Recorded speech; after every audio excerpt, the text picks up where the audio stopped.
Welcome, folks, to this edition of the 700 Club. Man, they packed him in Orlando last night. We'll tell you about what Trump's inaugural address, very important. We've got a woman, mother, who beat off a cougar. Fabulous story. And we also have, well, it's called Mother's Mud. That's the latest in cosmetic therapy. You ladies can't wait to get a little dirt on your faces because Laurie's going to tell you about it. But anyhow, back to Orlando. After 2 days in the heat and rain to get into the seat to see President Trump launch his re-election campaign. But while the president may have strong support in Florida, well, those polls still show him trailing the Democrat frontrunner. Charlene Aaron has that. Thousands of enthusiastic supporters packed an Orlando arena as the president officially kicked off his bid for re-election in 2020. I stand before you to officially launch my campaign for a second term. The president touting his accomplishments such as the economy. The unemployment rate is the lowest rate it's been in over 51 years. And foreign policy, emphasizing closer relations with Israel. We recognized the true capital of Israel and opened the American embassy in Jerusalem. On immigration, repeating his earlier statement to begin deporting millions of people living here illegally, leading the crowd in what's become a rallying cry for his supporters.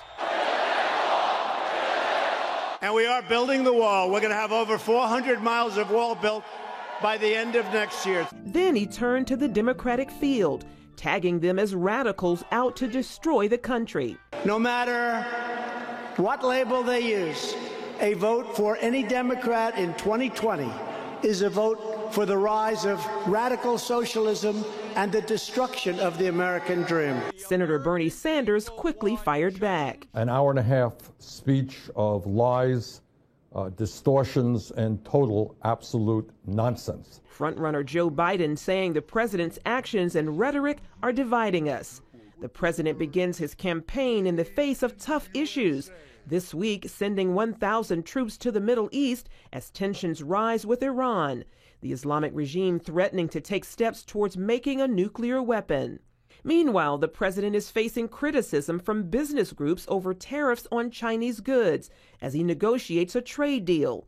The president says he's making progress. I spoke to President Xi, terrific president, a great leader of China. Spoke to him this morning at length, and we'll see what happens. But we're either going to have a good deal and a fair deal, or we're not going to have a deal at all, and that's okay too. A deal with China could provide a timely economic boost in key battleground states where the president is trailing in the polls. Florida is considered a must-win state for Democrats and Republicans.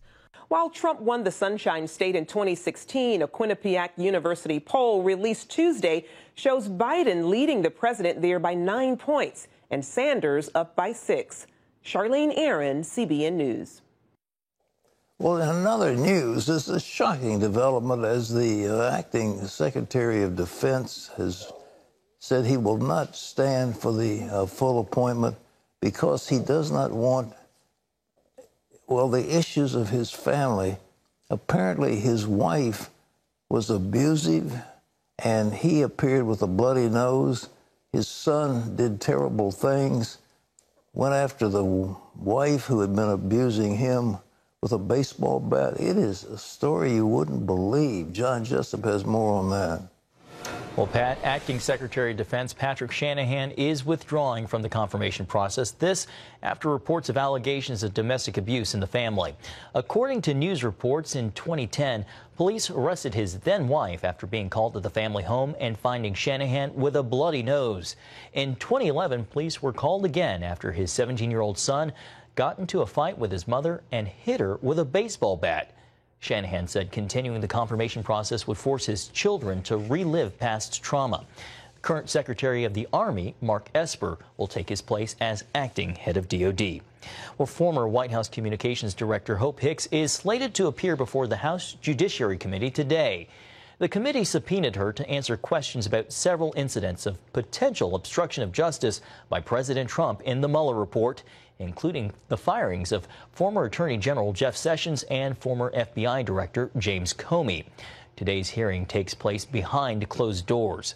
The White House claims Hicks does not have to testify about her time in the Trump administration, informing committee chairman Gerald Nadler that the president has instructed her not to answer any questions about her White House service. Well, images of a shaky Angela Merkel are raising questions about the German chancellor's health. Merkel, seen here visibly unsteady and shaking as she waits to meet Ukraine's new president in Berlin. She blamed the hot weather and dehydration for her condition. Later, Merkel said she felt better after drinking several glasses of water. Well, Family Research Council President Tony Perkins is the new chair of the U.S. Commission on International Religious Freedom. His first act, taking up the case of 16-year-old Leah Sharibu, a young Nigerian Christian girl declared a slave for life by Muslim militants. Leah's mom traveled to Washington this week on a mission to secure her freedom. Rebecca Sharibu has little to smile about, grieving a loss no parent should bear. My name is Rebecca. I come here to plead the government of U.S.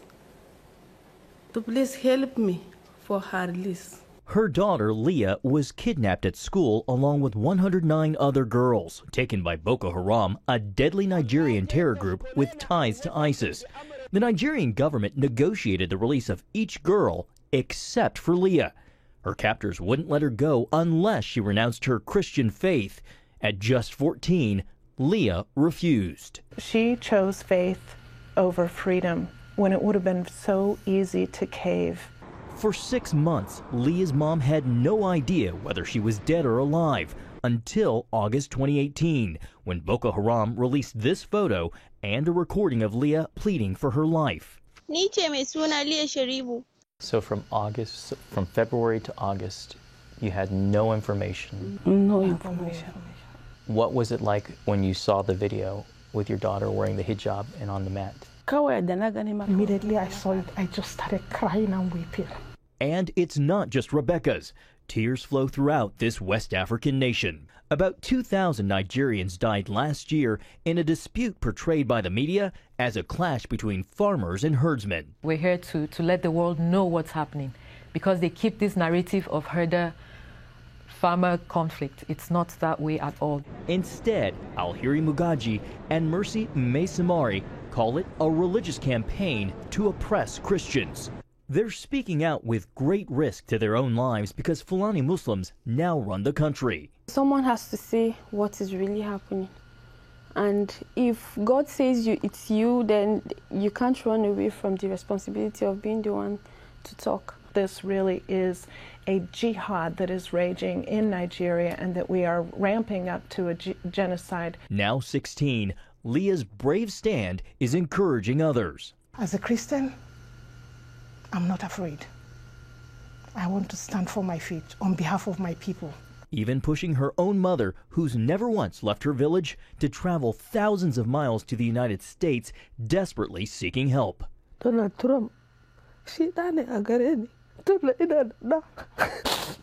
I have come to plead with your government, to plead with President Donald Trump.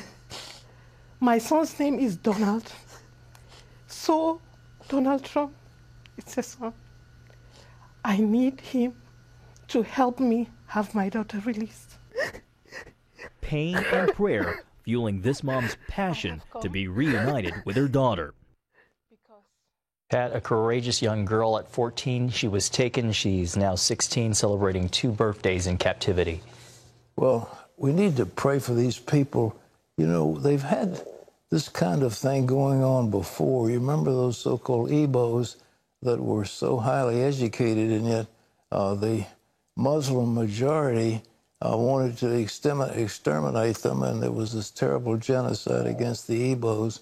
It's back again, and actually I was under the impression that Nigeria had elected a Christian as its leader, and I guess the Muslims have come back into power. But anybody that says that this is a religion of peace doesn't know what they're talking about. These people are vicious killers, and when they get in authority, they will eliminate and exterminate those who disagree with them. At least that's what's happening in Nigeria, and we need to pray for these people. That brave girl who was willing to say, I'm not going to denounce Jesus, even if it means I have to stay in captivity.